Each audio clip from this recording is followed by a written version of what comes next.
La sanction de la FIFA contre le Togo, le bilan après 10 journées du championnat national de football de première division. Ces deux sujets seront débattus dans la deuxième partie de ce magazine avec nos différents invités. Le volley, le basketball, le maracana sont également au menu de ce jour. Mesdames et messieurs, bon. En attendant donc cette 11e journée, nous on va faire le bilan donc après 10 journées de ce championnat. Et nos invités sur ce plateau ont pour nom Franck Nouniama, journaliste à Sport FM. Franck, bonsoir. Bonsoir Alfred, bonsoir chers téléspectateurs. Tout à ma droite, Yvette Cloutier, secrétaire générale de la Fédération togolaise de football. Bonsoir madame. Bonsoir Alfred. Et puis à ma gauche, monsieur Jean-Luc Elpido Agbavitor, il est agent de joueurs. Je n'allais pas dire en vacances parce que le mercato, ça bouge pour les agents de joueurs. De passage à Lomé, il nous fait donc le plaisir de passer nous voir. On va parler un peu des agents de joueurs, mais avant, comme je le disais, bonsoir également à vous, Agbavitor. Bonsoir Alfred. Voilà, on va parler du championnat, madame. On a bouclé hier la 10e journée. Un petit bilan au niveau de la Fédération togolaise de football. Bon, déjà, on se félicite de ce qu'on ait pu arriver à ce niveau-là, parce que ce n'était pas donné d'avance. Et encore une fois, on voudrait remercier les responsables de clubs qui se saignent. On le sait, ce n'est pas facile. La subvention, ce n'est qu'une goutte d'eau dans la mer, mais ils se débattent. Et tous les autres acteurs qui participent également à ce championnat, les journalistes, les supporters et tout le monde, on remercie tout le monde. Mais on se dit qu'on peut encore faire mieux, surtout si on veut parler du côté de la violence qu'on note encore sur nos aires de jeu, alors qu'on n'a pas souhaité pour ce championnat. À ce niveau-là, on peut encore faire mieux. Oui, Franck Nouniama, en tant que journaliste, il vous est arrivé de couvrir la plupart de ces rencontres. Que dites-vous après 10 journées ? Après 10 journées, on va dire qu'on est heureux que le football roule. Maintenant, au-delà de ça, on va dire qu'il y a une certaine instabilité au niveau de ceux qui sont leaders. Vous allez voir que après 10 journées, on a eu 5 leaders, c'est-à-dire Kotoko, Fouadan, Dito, AS Douanes et puis Sémassi. Au-delà de ça, il y a eu 5 scènes de violence également dans ces 10 journées, ce qui veut dire qu'il y a une moyenne de violence par journée au cours de ce championnat, ce qui est regrettable. Et au-delà, on voit également certains clubs qui sont en train de surprendre, comme un Ange de Nautier par exemple, qui est allé battre Gomido à Palimé, et hier qui est venu battre également l'AS Douanes. Donc, ce qui veut dire que pour l'instant, le turbo n'est pas véritablement lancé, mais on est en train de voir, j'allais dire, un bon championnat, à part ces scènes de violence que nous regrettons d'ailleurs. Et puis parler de cette série noire de l'AS Douanes qui, après avoir fait 4 victoires de suite, se laisse maintenant battre par tout le monde. 3e défaite hier. Donc, ce qui veut dire qu'il y a beaucoup de travail à faire, que ce soit au niveau des grosses écuries comme Dito, comme l'AS Douanes. Il y a du travail à faire également du côté des petits. Agaza qui déçoit, Étoile Filante qui se cherche toujours, et puis Gomido qui est finalement instable, qui ne suit plus le rythme, dont l'entraîneur est reparti. Il se dit qu'il est allé chercher quelques fonds avant de revenir. Maintenant, c'est demain, on verra s'il sera de retour. Allez chercher des fonds. Oui, M. Agbavitor, vous êtes arrivé à Lomé il n'y a pas très longtemps, mais j'imagine que vous avez suivi cette rencontre. Une appréciation sur le championnat national du Togo, bien entendu. Je pense que c'est un championnat africain, avec tout ce que ça comporte. C'est-à-dire la passion, l'émotion, un peu de violence de temps en temps, parce que là où il y a la passion et l'émotion, il y a toujours de la violence. J'ai vu aussi des talents, des joueurs intéressants, du potentiel. J'ai vu beaucoup de potentiel. Bon, malheureusement, par moment, on n'a pas trop l'occasion de pouvoir voir tout le potentiel de ces jeunes frères, parce que bon, il y a des problèmes d'infrastructure. C'est sûr que lorsque vous jouez sur les terrains en terre battue, il n'y a pas forcément du gazon. Vous allez dire à des recruteurs étrangers, venez au Togo, venez voir les joueurs togolais, ils vont vous dire, écoute, Togo c'est pas Sénégal, c'est pas la Côte d'Ivoire, c'est pas le Cameroun, c'est pas le Mali. Les terrains, les joueurs, même si vous avez un super joueur aujourd'hui au Togo, et c'est ce que j'ai regretté, parce que j'allais dans les amicales des anciens joueurs, derrière Djidjolé là-bas, où ils font des petits matchs entre eux. Il y a l'ancien ministre qui jouait aussi. Le Togo, c'est quand même un pays où il y a des sportifs. Au Togo, on aime le sport, on aime le football. Tout le monde aime le football au Togo. Les femmes, les hommes, les enfants, les grands-parents, tout le monde aime le football. Mais je dis que ce championnat est intéressant parce qu'il se joue du nord au sud, de l'est à l'ouest. Il y a toutes les équipes qui représentent le Togo avec les différentes phases de jeu. Mais le seul petit souci que j'ai vu, c'est par rapport à l'équipement. C'est les infrastructures. Et pour moi qui suis agent de joueur aujourd'hui, mon travail, c'est de promouvoir le foot, que ce soit au Togo ou ailleurs. J'ai plus travaillé ailleurs qu'au Togo d'ailleurs. Je le regrette un peu aujourd'hui parce que je vois un peu le potentiel qu'il y a ici. C'est de promouvoir donc le football en règle générale. Et pour pouvoir promouvoir le football en règle générale, il nous faut les outils de promotion. Et on a déjà un championnat. C'est bon, c'est parfait. Mais ce que je dis, c'est que j'espère qu'à l'avenir, notre championnat sera un championnat plus. C'est-à-dire que les petits détails comme ça, comme le gazon, quoi. Un gazon aujourd'hui, bon, c'est combien? C'est 80 000 euros pour faire un gazon. Donc pas un gazon du PSG qui est à 300-400 000 euros. Mais 80 000 euros, bon, c'est vrai, c'est sûr. Les présidents de clubs, ce sont des privés qui mettent de leur poche, leur argent, parce qu'ils aiment le sport. Ils veulent faire plaisir des fois à leurs proches, aux gens de leur village. Donc ils mettent l'argent de leur poche. Ils essaient de trouver des sponsors pour pouvoir faire en sorte que les dimanches ou les samedis, le village vit cette fête ensemble. Et c'est dommage parce qu'on a un pays qui est vraiment un pays qui aime vraiment le football. On va revenir sur ces dommage. C'est l'infrastructure. Madame, on a parlé donc de ces scènes de violence pratiquement tous les 2 matchs. Il y a des scènes de violence. Comment l'expliquer et quel niveau de la fédération pour arrêter une fois pour de bon? Parce que ça devient récurrent pratiquement toutes les saisons, du moins à partir de l'année dernière. Il y a des scènes de violence qui se répètent et apparemment ceux qui sèment la violence ne sont pas découragés. Bon. C'est vrai qu'on passe par tous les moyens. D'abord, il faut sanctionner et on sanctionne ceux qui doivent l'être.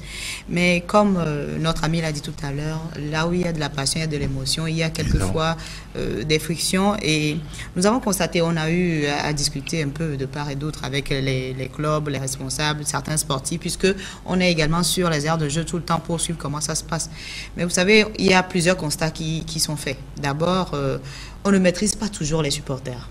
Il y a de ces équipes, il y a des terrains sur lesquels vous ne verrez pratiquement jamais de violence. Pourquoi?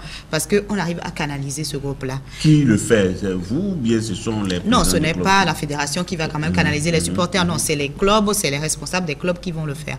Et il y a ce travail-là qui doit se faire au niveau de tous les clubs. Nous savons qu'il y en a qui sont un peu plus chauds, entre parenthèses, que d'autres. Si on prend par exemple un club comme Étoile Filante, c'est Massy, c'est des clubs qui ont beaucoup de supporters. À Gaza également, puisque c'est un griffe des vieux clubs qu'on connaît, avec un potentiel et tout. Donc, dès qu'on vient sur le terrain, on se dit, je dois absolument gagner. Et tel que Franck l'a dit tout à l'heure, on a vu, c'est un championnat qui présente assez de surprises. Ceux qu'on attendait, on ne les voit pas encore. Il y en a qu'on attendait moins qui se présentent. Donc, tout le monde veut lutter. Et à ce moment-là, il y a ces problèmes qui se posent. On ne maîtrise pas les supporters. Il y en a qui ne maîtrisent pas les règles du jeu également. Parce que c'est bien d'être dans la tribune et de se dire, ça, c'est pas un jeu, ça, c'est un pénalty. Tout le monde est arbitre. Voilà, c'est ça également ça le problème. On oublie que les arbitres sont aussi des humains. Il y a cet aspect-là aussi. Ça veut dire qu'ils peuvent faire des erreurs. On ne peut pas quand même ne pas les accuser. Ils doivent faire des efforts, ils le font. Et en termes de formation, tout ce que nous pouvons faire pour les aider également, nous le faisons. Donc c'est un peu de tout ça réuni qui fait qu'on assiste malheureusement encore à ces scènes. Mais de plus en plus, on y travaille. Sévir comme nous sévissons. Depuis le début de la saison, par exemple, il y a eu des scènes de violence. Vous avez sévi juste pour le match comme Franck l'a dit, vous l'avez dit tout à l'heure, il y a eu 3 matchs sur lesquels il y a eu des incidents et il y a 2 décisions. Vous avez sévi seulement pour le premier match. Il y a eu 2 décisions déjà qui sont sorties. Lesquelles? Il y a eu le match Kotoko, Étoile et puis AS Togo Ports et Massy. Il y a les 2 décisions là qui sont déjà sorties, qui ont été Étoile, ce notifiées n'était au club. pas de la violence puisqu'il n'y a pas eu match. Non, bien sûr, ce n'est pas seulement, mais c'est tout ce qui entoure le champ. Vous savez, même ça, c'est un début. Lorsqu'il y a ce genre de problème qui se pose, ça peut entraîner d'autres choses et nous mettons tout ça ensemble. Et la dernière fois, nous avons également, c'est comme je dis, nous réfléchissons la chose. Et la dernière fois, par rapport au match, c'est Massi Étoile qui s'est joué hier. Donc, on a eu à échanger avec les responsables des 2 clubs, à leur demander de s'engager des 2 parties, le club receveur comme le club invité, que tout le monde prenne les dispositions pour que ça ne se fasse plus. Et ça s'est fait, ce qui veut dire que ce n'est pas peut-être toujours la sanction. Il faut un travail en amont.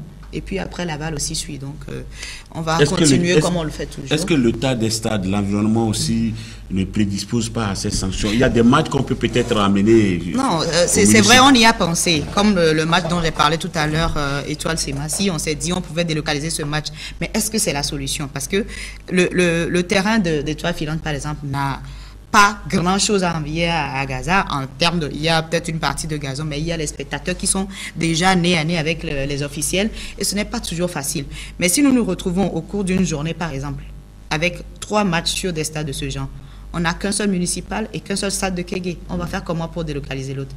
Si peut-être on fait monter quelqu'un... On peut le jouer en décalé. À décaler sur combien de journées? Et on n'a que samedi et déjà au municipal, nous jouons souvent en avancée. Même à l'intérieur, à Sémassi, nous avons 3 clubs au niveau de Sokone. Vous voyez que c'est tous ces paramètres-là, ce qui fait que ce n'est pas simple comme ça de dire qu'il faut délocaliser. On manque de stades, c'est ça?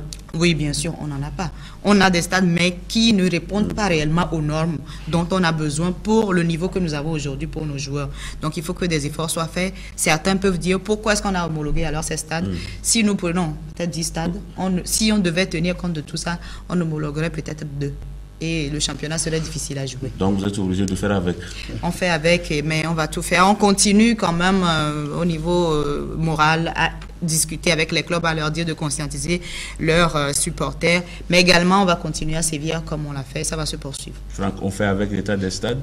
Et cela rejaillit donc sur la prestation et sur la fin de certaines rencontres. Bien sûr, malheureusement, je crois qu'un joueur qui a envie de se vendre, par exemple, ne peut pas jouer sur le stade d'Agaza et envoyer une image à l'extérieur. Je crois qu'on va se moquer de lui. Donc, il y a les problèmes d'équipement, d'infrastructure qui se posent.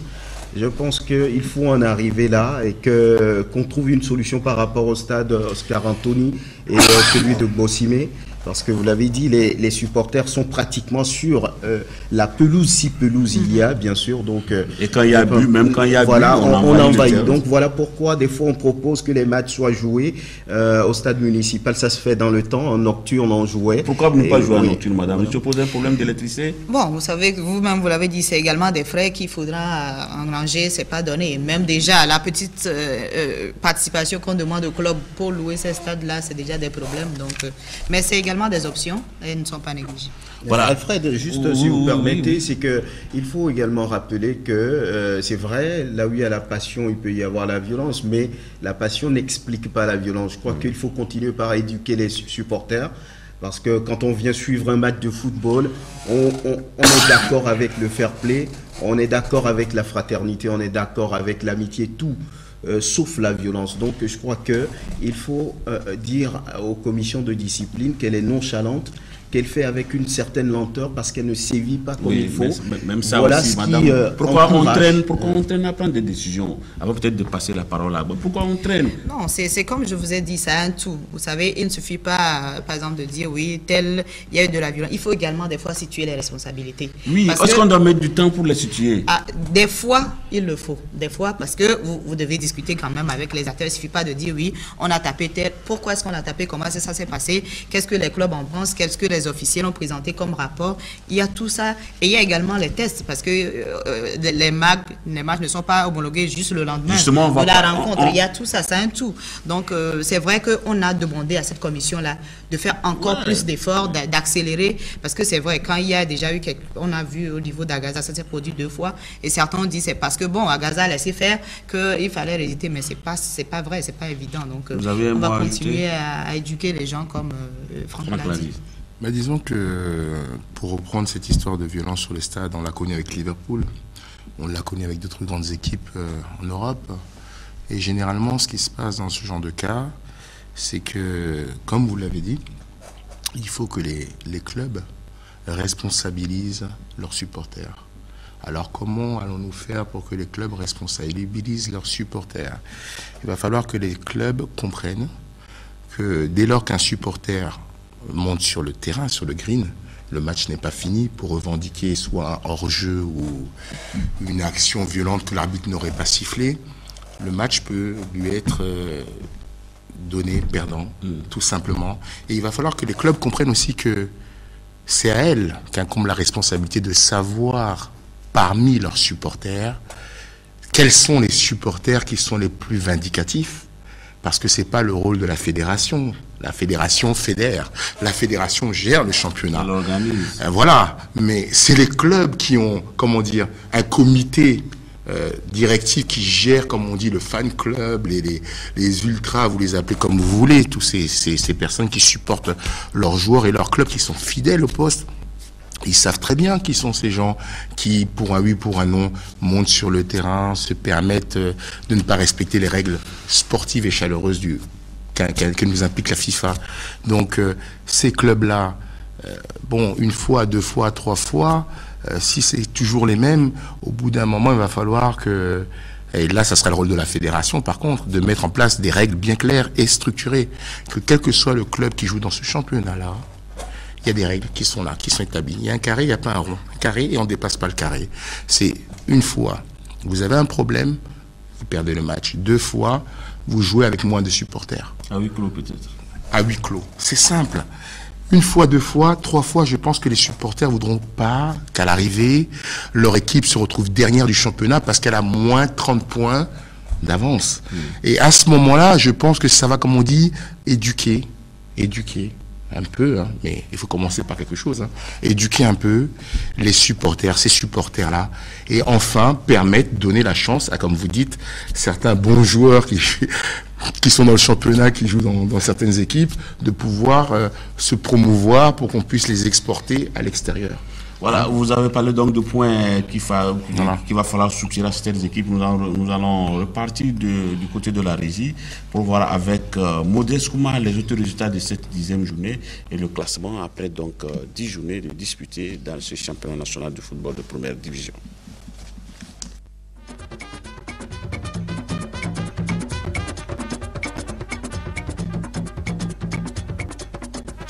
Les équipes ont engrangé des fortunes diverses cette journée qui a enregistré 3 matchs nuls et 5 victoires, dont 2 en déplacement. L'Est Douane de Lomé poursuit sa série noire. Elle est dédouanée par les Ains de Ngotien, 0 but contre 1 au stade municipal de Lomé. Au stade Oscar Anthony, l'étoile filante n'a pas eu de chance devant son public. Elle a subi la loi de Semansi de Sokodé, vainqueur par 1-0. À Kégué, Dito de Lomé n'a pas pu imposer l'ordre à Gbikenti de Bassar. Les militaires qui ont mené leur adversaire 2-0, puis 3-1 sont contraints au nul par les Lions de Bassar, 3 buts partout. Maranatha FC de Fiokpo a battu Agaza de Lomé 1-0 à Wamé. Unisport de Sokodé en déplacement à Lavier a tenu un échec Kotoko 2 buts partout. À Sokodé, Tak qui pensait signer sa première victoire de la saison face à l'Est au Goport de Lomé a fait un match nul, 1 but partout. À Tchamba, Koroki a retrouvé le sourire devant Gomido de Palimé et Vincé 1-0. Cette rencontre n'est pas allée à son terme. Enfin, Asko de Kara a aussi effectué un voyage infructueux à Dapaon où Fouadan, après son faux pas, a gagné 1-0. 17 buts sont marqués cette 10e journée et la moyenne de buts est de 2,125. Saïbou Badarou, qui ne marque plus, est toujours le meilleur buteur avec 6 buts. Au classement, Semansi de Sokodé devient le nouveau leader avec 21 points plus 4. Son dauphin est Dito de Lomé, 19 points plus 8. Fouadan de Dapan complète le podium avec 19 points également, mais plus 5. Maranatha de Fiokpo, 18 points plus 6, monte à la 4e place et l'Est Douane de Lomé dégringole à la 5e place avec 16 points plus 7. 6e l'Est au Goport, 15 points plus 2. Elle est suivie des Ains de Ngotien, 15 points également, mais plus 1. Kotoko de Lavier, 13 points plus 5, occupe le 8e rang et Gomido de Palimé, 13 points et 9e. Asko, 12 points, se hisse au 10e rang. Koroki de Tchamba avec 12 points moins 5 remonte à la 11e place. Son poursuivant immédiat est Bikenti de Bassa, décidé à ne plus rien lâcher, 11 points moins 3.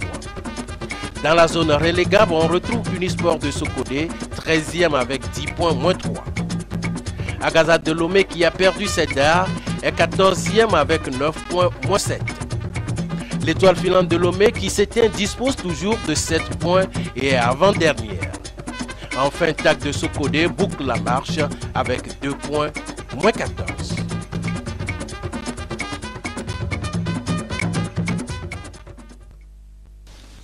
Voilà, c'est là les résultats de la 10e journée. Le classement officieux, celui donc de la division des sports de la télévision togolaise. Madame, il n'est pas différent du vôtre. L'officiel vous sera communiqué parce que nous avons demandé à la commission d'homologation d'accélérer un peu à ce niveau parce qu'ils n'ont pas pu homologuer toutes les journées. Il y a eu de petits problèmes au niveau de cette commission-là qui s'active à reprendre incessamment. Ils ont même normalement une réunion extraordinaire demain pour boucler ce qui doit encore l'être. Donc, vous serez satisfait sous peu. Non, mais madame, est-ce que vous ne voyez pas que c'est quand même un peu trop? Nous sommes à la 10e journée, on n'a même pas le classement de la première journée. Non, on va nous dire que, bon, voilà, oui, mais il faut quand même qu'on aille vite. Je constate, j'accepte bien ce que vous dites. Parce que finalement aussi, les gens disent, voilà, on n'est pas classé, voilà, on ne sait pas où on se retrouve. Et subitement, ils se rendent compte qu'ils sont derniers. Non, ça aussi, ça peut... C'est pas vrai, je suis d'accord avec vous, parce que vous savez très bien que chacun sait là où il se trouve. Vous, mais c'est bien vrai que vous le confirmiez. Bien sûr, c'est ce que parce je que dis. Vous êtes la voix officielle. Nous allons confirmer ça. Nous allons confirmer. Franck, on est souvent dérangés, nous journalistes, quand on n'a pas le classement de la fédération et que nous-mêmes on doit le faire. Bien sûr. C'est pas en fait notre boulot. Bien sûr, ce n'est pas votre boulot. Vous nous aidez. La voix officielle, c'est celle de la fédération ou bien celle de la commission d'homologation. Maintenant, ils ne font pas. Sur 10 journées, il semble qu'il n'y a que 5 matchs qui sont homologués. Oui, c'est ce que je vous ai expliqué tout à l'heure. Il y a eu 2 journées de travaux de la commission qui n'ont pas pu se tenir. Et pourquoi? Bon, ils ont préféré attendre d'avoir toutes les décisions de la commission de discipline et nous leur avons fait comprendre que ces décisions-là n'ont entre guillemets rien à voir directement avec leur travail qu'ils devraient poursuivre. Donc, on s'est compris et c'est ce qui va se faire. Voilà, vivement que ça se fasse rapidement. Voilà, l'autre actualité sur laquelle on va s'attarder un tout petit peu, c'est la sanction infligée au Togo par la Fédération internationale de football, la FIFA. Le Togo qui a gagné le 9 juin dernier le Cameroun sur le terrain 2-0 et le Togo qui perd dans les coulisses 0 but contre 3, le Togo battu donc par le Cameroun parce que nous avons aligné un joueur, en l'occurrence Alexis Romao, qui était sanctionné, qui avait déjà pris 2 cartons et conformément donc au règlement intérieur de la Coupe du Monde 2014, et ça on le savait depuis, Alexis Romao ne devait pas être aligné lors du match contre le Cameroun d'il y a pratiquement 1 mois, mais on l'a aligné, le joueur aurait dit qu'il est sous le coup d'une sanction, on aurait dit, jouer, on va voir. Madame, tout ça là, ça fait un peu de désordre. Comment sommes-nous arrivés à cette situation qu'on s'explique difficilement? Bon, je dirais juste que d'abord que c'est un regret qu'on en soit arrivé là et on est vraiment désolé au niveau de la fédération. Comme vous le dites, on aurait pu l'éviter. Bon, vous avez dit le joueur l'a exprimé. Personnellement, je n'en suis pas informé puisque lorsque le problème s'est posé, nous avons posé la question au staff technique. L'entraîneur, il ne s'en rappelait pas. On a parlé également avec son adjoint non plus. Donc, je ne sais pas à qui il aurait fait la remarque. Parce que c'est vrai, le joueur à son niveau, il se rappelle s'il a eu un carton ou pas. Mais au-delà de ça, il y a eu également l'aspect temps. Parce que vous savez, ce premier match-là a été joué il y a 1 an. Ce qui fait que, bon, à ce niveau-là, on a pu oublier. La FIFA prend sur elle habituellement de rappeler au club s'il y a des sanctions. On ne se dédouane pas, on n'a pas à notre niveau reçu ce courrier-là, ce qui fait que... Mais au-delà de ça, c'est que nous avons considéré que tout ce qui est activité organisée par la FIFA, tant que c'est officiel, on est dans cette lignée-là. Et nous avons répondu au courrier que la FIFA nous a envoyé en ce sens parce que nous devions jouer la journée FIFA du 4 juin. Le match n'a pu se jouer que le 5 parce qu'il y a eu un problème d'intempérie. Et nous nous sommes dit, puisque c'est un match officiel, on ne pouvait pas quand même faire évoluer le joueur sur ce match-là. C'est pour ça que nous ne l'avons même pas convoqué. Bon, sur le match suivant, il ne devrait pas également également joué. C'est là que le problème s'est posé. Et nous voudrions profiter de l'occasion pour, encore une fois, présenter nos excuses à toute la population. Non, c'est la première fois que vous le faites. Si vous dites, quand vous dites encore une fois, on non, n'a pas eu encore de réaction officielle de la fédération. Je le dis ainsi sur le plateau de la TVT. Voilà. Il y a eu des réactions de part et d'autre. C'est pour ça que je dis encore une fois. Voilà. Il y a eu des réactions de part et d'autre, mais moi, en tant que secrétaire, je suis pour la première fois sur ce plateau. C'est pour ça que je le dis ainsi. Parce que c'est normal. On sait, tout ce peuple-là s'est mobilisé depuis le sommet jusqu'au plus petit enfant pour qu'on puisse avoir cette victoire.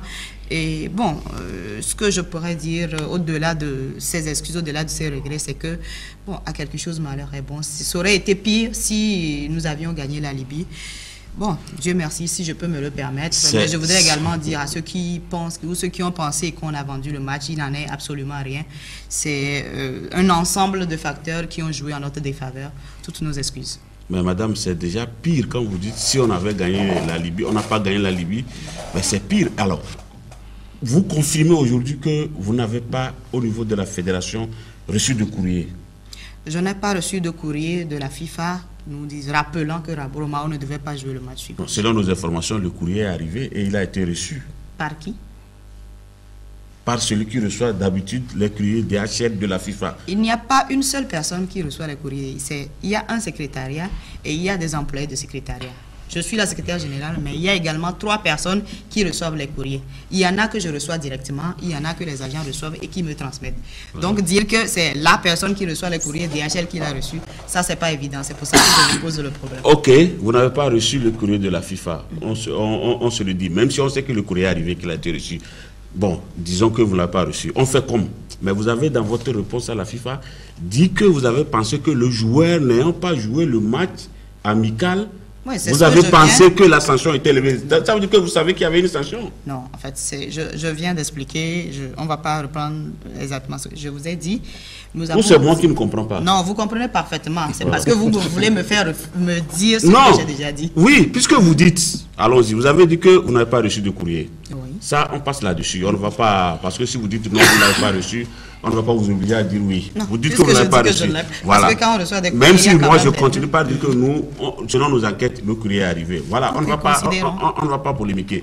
Bon, vous n'avez pas reçu, mais vous avez répondu à la FIFA. Non. Et dans votre défense. Attendez. Il ne faut pas qu'on mélange les choses. C'est pourquoi il dit, ou bien c'est moi qui ne comprends pas. Il ne faut pas qu'on mélange les choses. Franck, le courrier, vous comprenez? Le courrier, il y a 2 courriers différents. Ne mélangez pas les choses, monsieur Alfred. Ne troublons pas non plus nos téléspectateurs. Je suis lucide. Quand je dis que nous avons répondu à la FIFA, nous avons répondu au courrier de la FIFA qui nous disait que la FIFA allait entamer une procédure disciplinaire. C'est de ce courrier-là je parle. C'est à ce courrier-là que nous avons répondu. Mais quand je dis que nous n'avons pas reçu, c'est le courrier rappel de la sanction. Vous disiez que Romao a sanctionné. Voilà, c'est 2 courriers différents. Alors, jusque-là, on ne se contredit pas. Vous avez répondu, donc vous avez reçu le courrier, le deuxième courrier, qui disait par lequel la FIFA vous disait qu'elle va ouvrir une enquête. C'est ça, non? Et c'est la réponse, c'est en répondant à ce courrier que vous dites que parce que le joueur n'a pas joué le match amical contre la Guinée équatoriale, vous avez pensé que la sanction était levée. C'est ça, non? Oui, ça veut dire que vous saviez qu'il y avait quand même une sanction qui frappait le joueur. Sinon, comment ne pas avoir aligné le joueur contre la Guinée et prendre ça comme défense? C'est ce que je vous dis, c'est ce que j'explique, qu'il y a eu un ensemble de facteurs parce qu'il y a eu un oubli à un moment donné. Et c'est lorsque nous nous en sommes rappelés que le courrier est arrivé et nous avons expliqué pourquoi. Donc, je pense qu'on ne va pas encore revenir. Je crois que j'ai été clair, que les téléspectateurs ont compris également. Il y a eu un ensemble de facteurs. Non, il n'y a pas de problème. Je sais que vous comprenez, vous faites semblant, c'est bon. Mais bon, encore une fois, on présente toutes nos excuses pour cette erreur qui s'est glissée, qui malheureusement nous a coûté cher. Et on va tirer la leçon pour les prochaines fois. Oui, Franck, un mot sur le sujet? Ouais, je pense que la faute, elle est avérée. Je pense que... il devait y avoir un fichier au niveau de la fédération qui doit répertorier tout ça, qui joue, qui ne joue pas. Également, c'est une faute du staff technique, l'entraîneur, qui devait pouvoir maîtriser tout ça. Est-ce que ce joueur a eu 2 cartons de suite? Est-ce qu'il est inéligible? Il l'a pas fait. Au-delà, le joueur lui-même, je pense que Alexis Romao est un grand joueur. Il ne peut pas s'oublier tout de suite comme ça. Donc lui également, il n'a pas fait Parlons maintenant de ce qu'on devait faire. Il devait y avoir également un team manager qui doit pouvoir recenser tout ça là et permettre au staff technique de pouvoir gérer ces situations. On n'en a pas. Et au-delà, la direction technique qui peut également apporter souvent j'allais dire, des apports dans ces genres de situations. Voilà donc beaucoup de situations qui jettent malheureusement cette série noire sur le football togolais. Le Togo, quand même un mondialiste qui se trompe, qui rentre dans ces genres de pièges, je crois que c'est dommage. C'est dommage. Si on avait gagné à Tripoli et que le Togo était en route pour une qualification pour le pays de Oarantes Nascimento, je pense qu'on ne sera pas canaliser les populations. Donc voilà, c'est une situation regrettable pour le football togolais aujourd'hui. Donc voilà, elle est là et il faut penser maintenant à comment organiser, sinon réorganiser ce football-là pour que ces genres de situations ne frappent le sport roi ici. Un mot, on n'a pas J'ai même 2 mots à dire. Non, un c'est bon. Un bon, voilà. Donc, le premier, c'est que moi, je suis quand même togolais et dans ma profession, tout le monde sait que je suis togolais. Bon. Et j'ai toujours fait en sorte de glorifier les éperviers avec tous les joueurs qu'il y a dedans. Et le match du Cameroun, j'étais à Montréal lorsque ce match se jouait. Et j'étais dans un bar avec des amis camerounais et on se taquinait. Et lorsque, on a entendu le résultat, malgré les problèmes qu'il y a eu avant le match, parce qu'il y a eu des problèmes, je crois, de primes, de matchs amicaux, je ne sais pas où, en Guinée ou quoi. Malgré ça, les joueurs qui ne s'entraînaient pas sont partis jouer contre les Camerounais. On a gagné 2-0 ce match. C'était... Même les Camerounais étaient contents parce que chez eux, ils ont des problèmes dans leur football. Il n'y a pas qu'au Togo qu'il y a des problèmes. Ils ont des problèmes aussi. Il n'y a pas qu'au Togo. Hein. Donc voilà. Et ils ont des problèmes chez eux. Donc ils étaient contents. Les Camerounais me disaient, écoute, tu sais, franchement, le fait qu'on ait perdu ce match au Togo, c'est bon parce que ça va permettre à notre fédération de se réveiller, de changer les choses et il y a des élections qui arrivent. On va faire de nouvelles élections. Il y aura une nouvelle personne. Donc c'est très bien qu'on ait perdu au Togo. Nos joueurs n'ont qu'à se réveiller. Mais lorsque on a entendu, après on a vu sur camfoot.com, comme quoi apparemment Alexis Romaou avait déjà 2 cartons jaunes et qu'il était aligné source de la FIFA, que le Togo risque d'être sanctionné, je me suis dit, problème, c'est pas possible. C'est pas possible. Donc là, ce soir, on a invité Madame la secrétaire générale, c'est vrai. Mais elle n'est pas la directrice technique de la fédération. On n'en a même pas.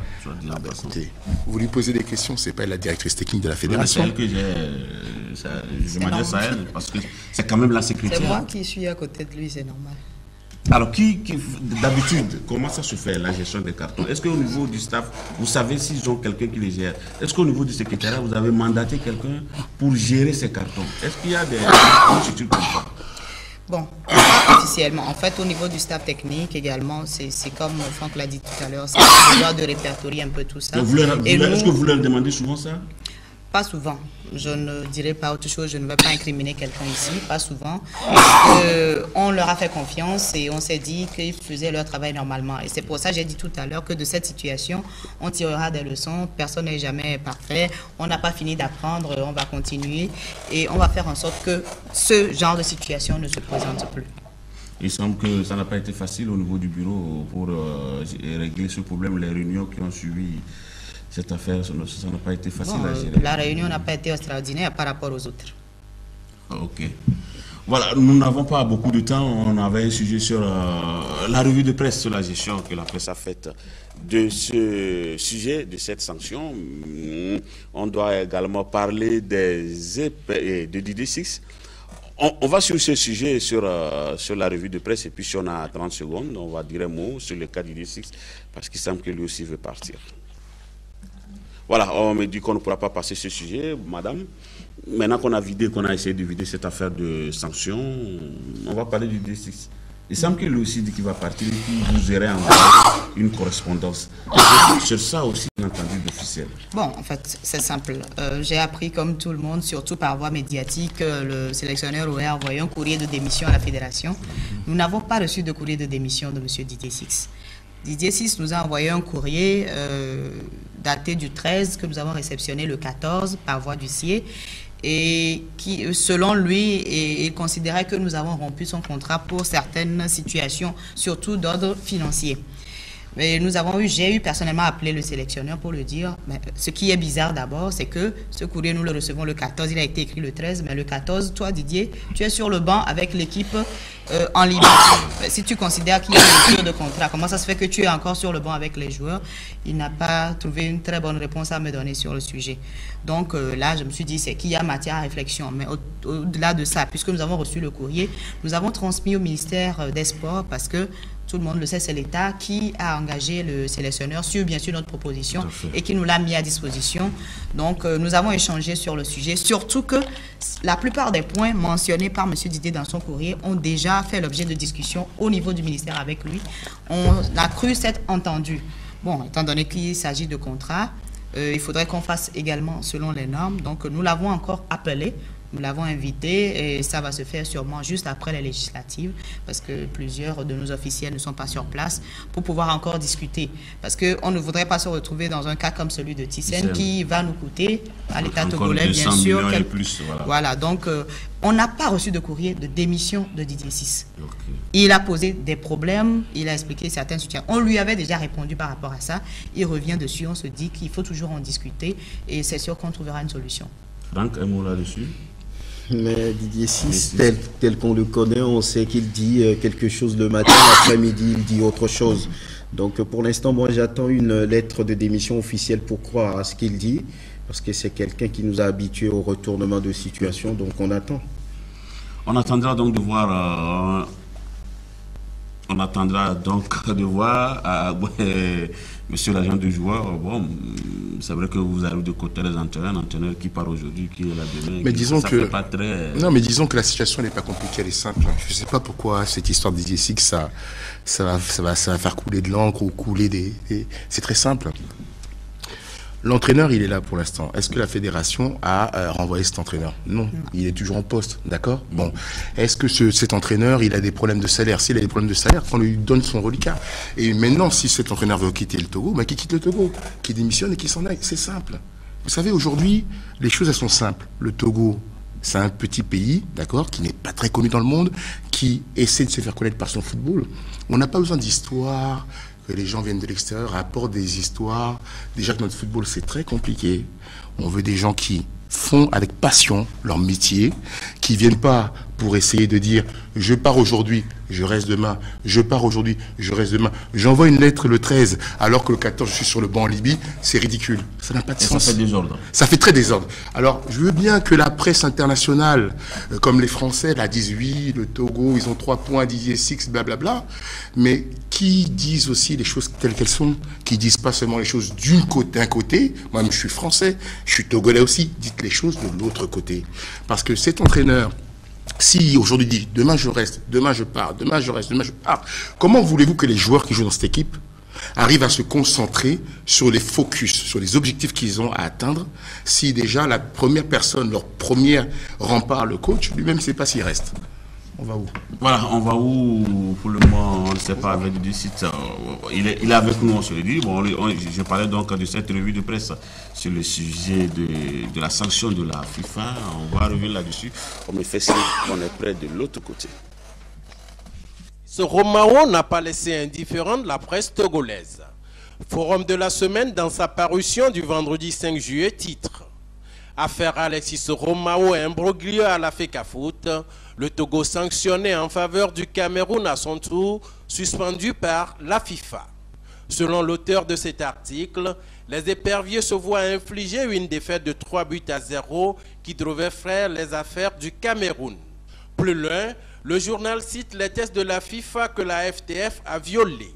La commission de discipline de la FIFA a considéré que l'association a violé les dispositions de l'article 55 alinéa 1 du code disciplinaire de la FIFA et de l'article 8 du règlement de la Coupe du Monde Brésil 2014. Le même sujet a été évoqué sur la toile. Le site internet icilomé.com écrit: la FIFA a demandé et obtenu des explications de la part de la FTF, mais les explications de la FTF n'ont pas convaincu l'instance mondiale de football qui a décidé de sanctionner le Togo.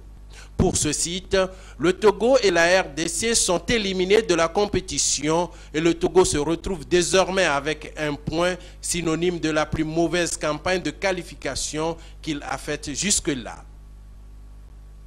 Africa Top Sport souligne: pour avoir aligné Jacques-Alexis Romao, le Togo perd les points au profit du Cameroun qui passe en tête du groupe I avec 10 points devant la Libye, deuxième avec 9 points.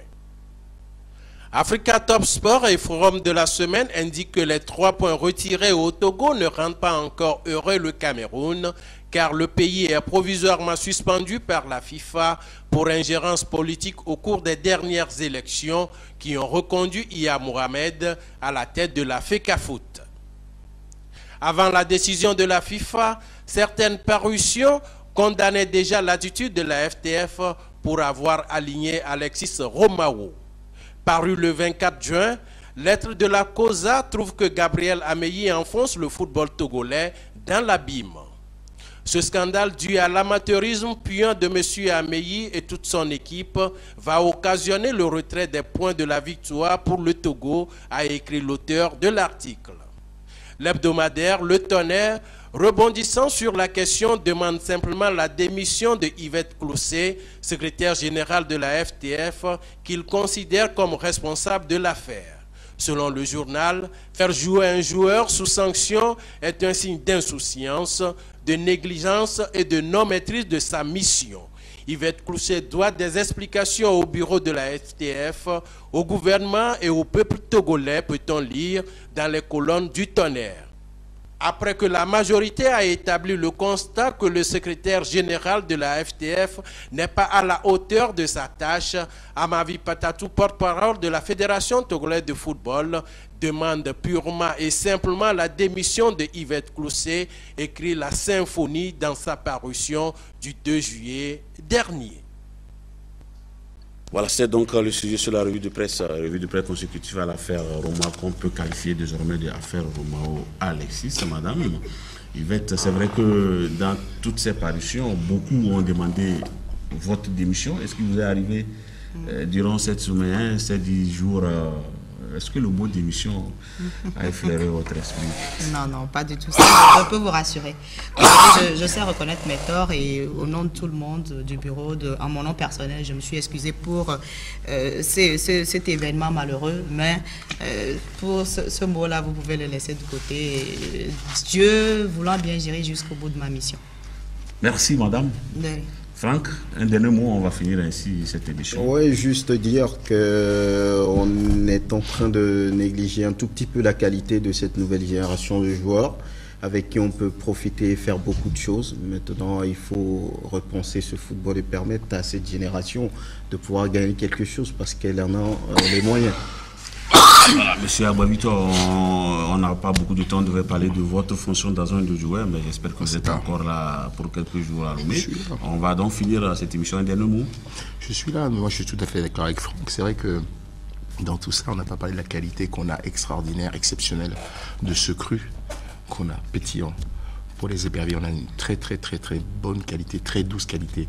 C'est dommage que bon, il y a tous ces scandales qui entachent notre football, qui fait qu'on n'a pas le temps de vraiment de se rendre compte que cette génération n'est pas la génération de 2006.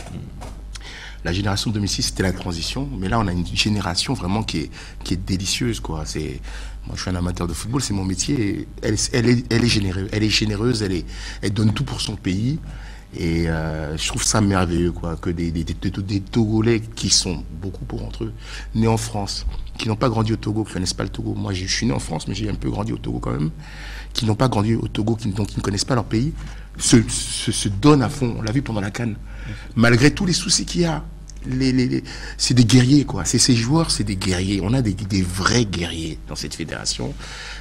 Notre football aujourd'hui, c'est un football physique, technique, un peu à la brésilienne, avec des jeunes qui en veulent. Et je trouve vraiment dommage que certains se servent de ça pour négocier des départs, On reviendra là-dessus. Je sais que vous avez beaucoup à dire. On reviendra là-dessus dans nos prochaines émissions. On s'arrête ici pour aujourd'hui.